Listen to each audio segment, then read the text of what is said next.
Well, thank you, and thanks to all the gathered delegates and luminaries and media professionals, and thanks especially to the hosts of the Munich Security Conference for being able to put on such an incredible event. We're, of course, thrilled to be here. We're happy to be here. And, you know, one of the things that I wanted to talk about today is, of course, our shared values. And, you know, it's great to be back in Germany. As you heard earlier, I was here last year as United States Senator. I saw Foreign Secretary David Lammy and joked that both of us last year had different jobs than we have now. But now it's time for all of our countries, for all of us who have been fortunate enough to be given political power by our respective peoples, to use it wisely to improve their lives. And I want to say that, you know, I was fortunate in my time here to spend some time outside the walls of this conference over the last 24 hours, and I've been so impressed by the hospitality of the people, even as, of course, as they're reeling from yesterday's horrendous attack. And the first time I was ever in Munich was with my wife, actually, who's here with me today, on a personal trip. And I've always loved the city of Munich, and I've always loved its people. And I just want to say that we're very moved, and our thoughts and prayers are with Munich and everybody affected by the evil inflicted on this beautiful community. We're thinking about you, we're praying for you, and we will certainly be rooting for you in the days and weeks to come. Now, thank you.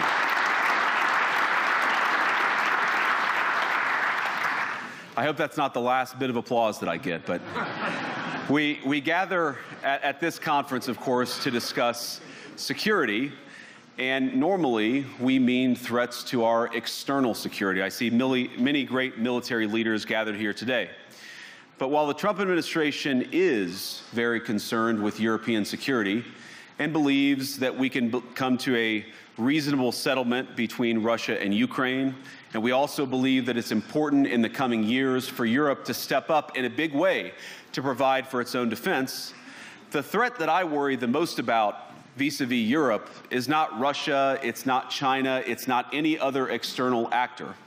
And what I worry about is the threat from within, the retreat of Europe from some of its most fundamental values, values shared with the United States of America. Now, I was struck that a former European commissioner went on television recently and sounded delighted that the Romanian government had just annulled an entire election. He warned that if things don't go to plan, the very same thing could happen in Germany, too.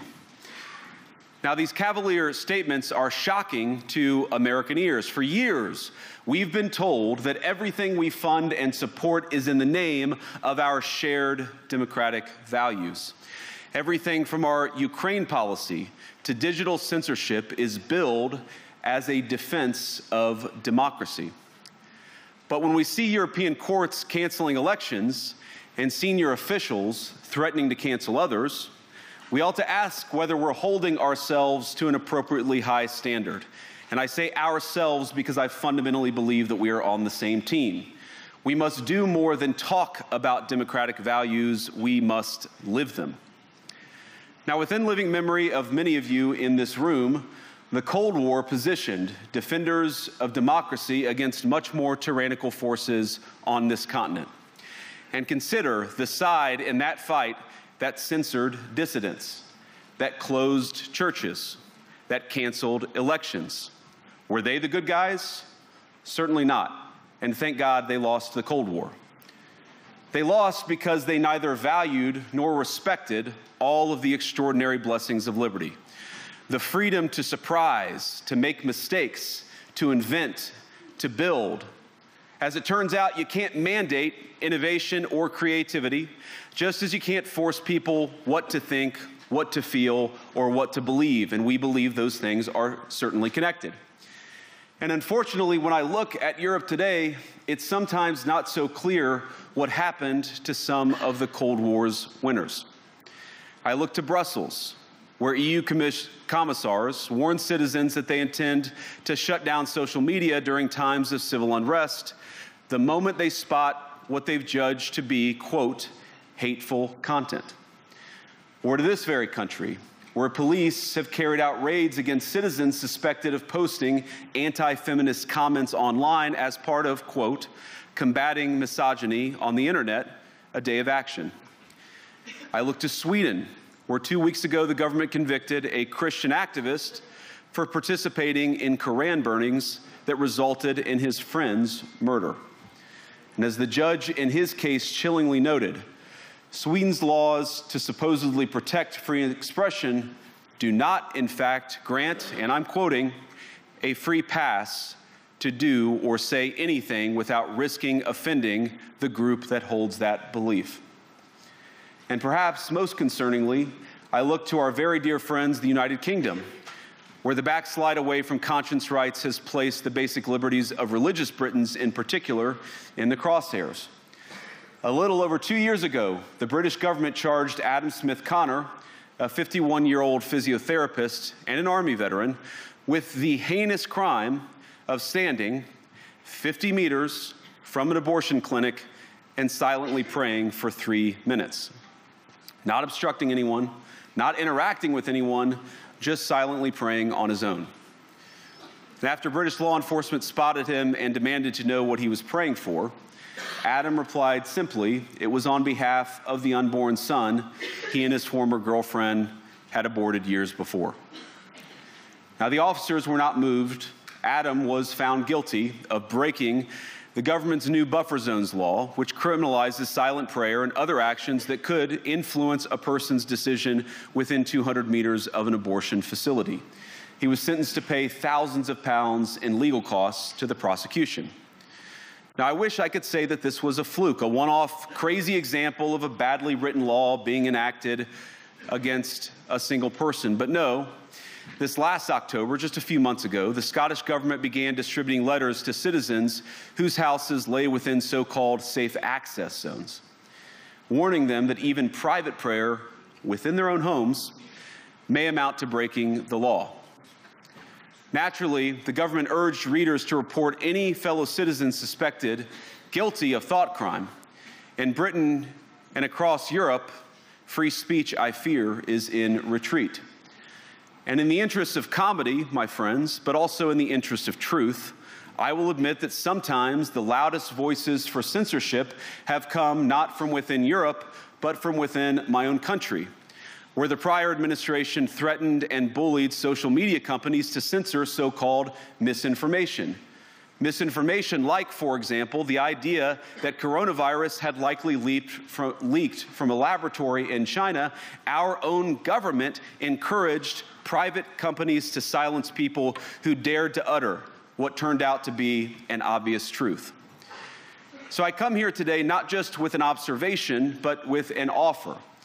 And just as the Biden administration seemed desperate to silence people for speaking their minds, so the Trump administration will do precisely the opposite, and I hope that we can work together on that. In Washington, there is a new sheriff in town, and under Donald Trump's leadership, we may disagree with your views, but we will fight to defend your right to offer it in the public square, agree or disagree.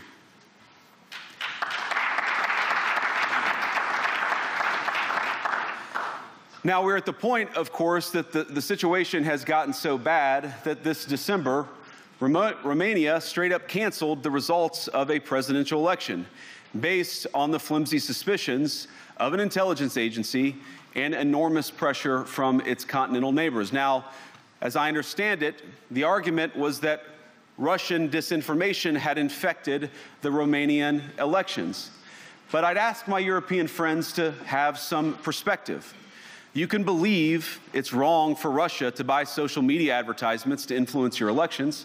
We certainly do. You can condemn it on the world stage even. But if your democracy can be destroyed with a few $100,000 of digital advertising from a foreign country, then it wasn't very strong to begin with. Now, the good news is that I happen to think your democracies are substantially less brittle than many people apparently fear. And I really do believe that allowing our citizens to speak their mind will make them stronger still. Which, of course, brings us back to Munich, where the organizers of this very conference have banned lawmakers representing populist parties on both the left and the right from participating in these conversations. Now again, we don't have to agree with everything or anything that people say, but when when political leaders represent an important constituency, it is incumbent upon us to at least participate in dialogue with them. Now, to many of us on the other side of the Atlantic, it looks more and more like old entrenched interests hiding behind ugly Soviet-era words like misinformation and disinformation, who simply don't like the idea that somebody with an alternative viewpoint might express a different opinion or, God forbid, vote a different way or, even worse, win an election. Now, this is a security conference, and I'm sure you all came here prepared to talk about how exactly you intend to increase defense spending over the next few years in line with some new target. And that's great, because as President Trump has made abundantly clear, he believes that our European friends must play a bigger role in the future of this continent. We don't think, you hear this term, burden sharing, but we think it's an important part of being in a shared alliance together that the Europeans step up while America focuses on areas of the world that are in great danger. But let me also ask you, how will you even begin to think through the kinds of budgeting questions if we don't know what it is that we're defending in the first place?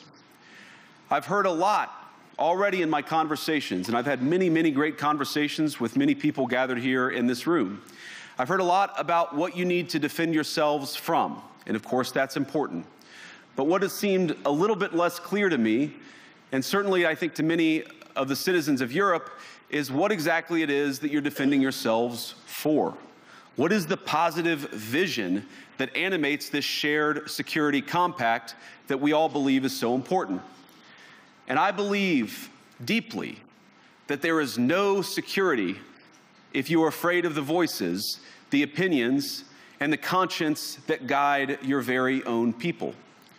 Europe faces many challenges, but the crisis this continent faces right now, the crisis I believe we all face together, is one of our own making.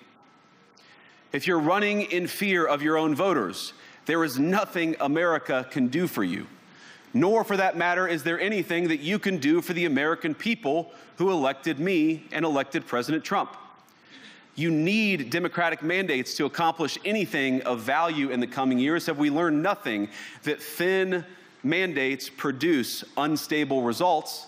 But there is so much of value that can be accomplished with the kind of democratic mandate that I think will come from being more responsive to the voices of your citizens. If you're going to enjoy competitive economies, if you're going to enjoy affordable energy and secure supply chains, then you need mandates to govern, because you have to make difficult choices to enjoy all of these things. And of course, we know that very well in America. You cannot win a democratic mandate by censoring your opponents or putting them in jail, whether that's the leader of the opposition, a humble Christian praying in her own home, or a journalist trying to report the news.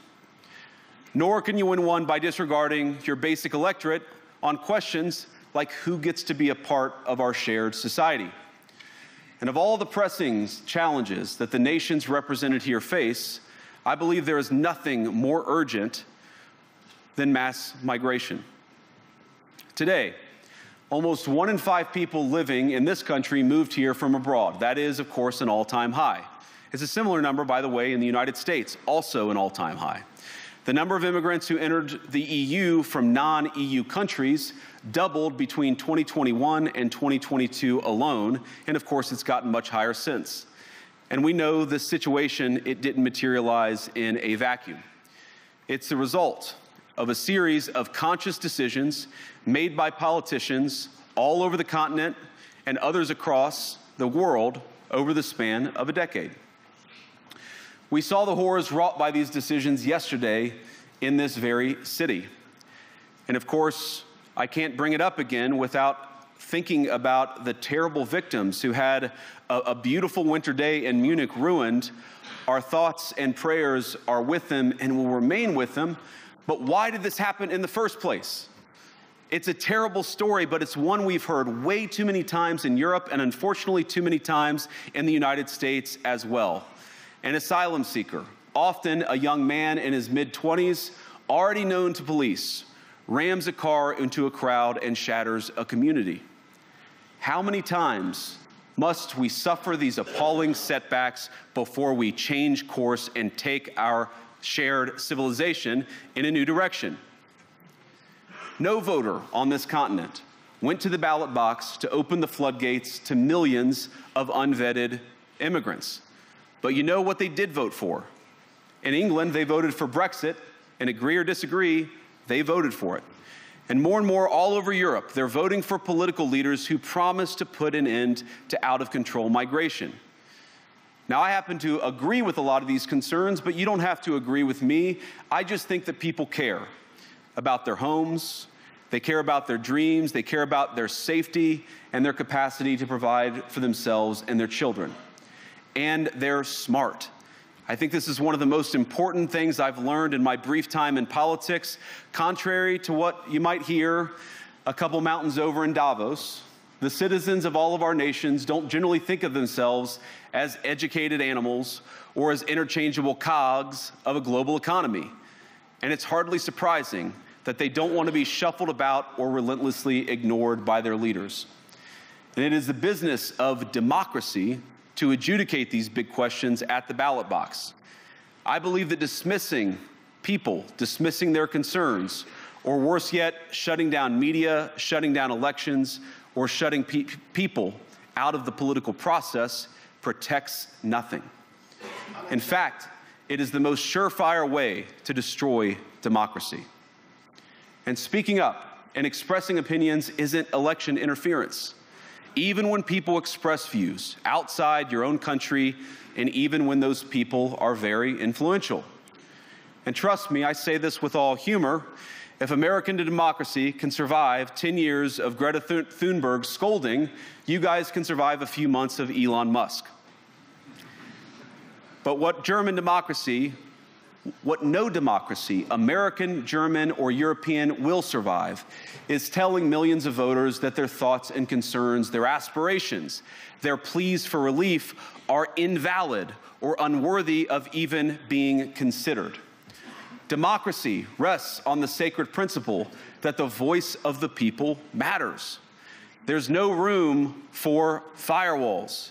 You either uphold the principle or you don't. Europeans, the people, have a voice. European leaders have a choice. And my strong belief is that we do not need to be afraid of the future. You can embrace what your people tell you, even when it's surprising, even when you don't agree. And if you do so, you can face the future with certainty and with confidence, knowing that the nation stands behind each of you. And that, to me, is the great magic of democracy. It's not in these stone buildings or beautiful hotels. It's not even in the great institutions that we have built together as a shared society. To believe in democracy is to understand that each of our citizens has wisdom and has a voice. And if we refuse to listen to that voice, even our most successful fights will secure very little. As Pope John Paul II, in my view, one of the most extraordinary champions of democracy on this continent or any other, once said, "Do not be afraid." We shouldn't be afraid of our people, even when they express views that disagree with their leadership. Thank you all. Good luck to all of you. God bless you.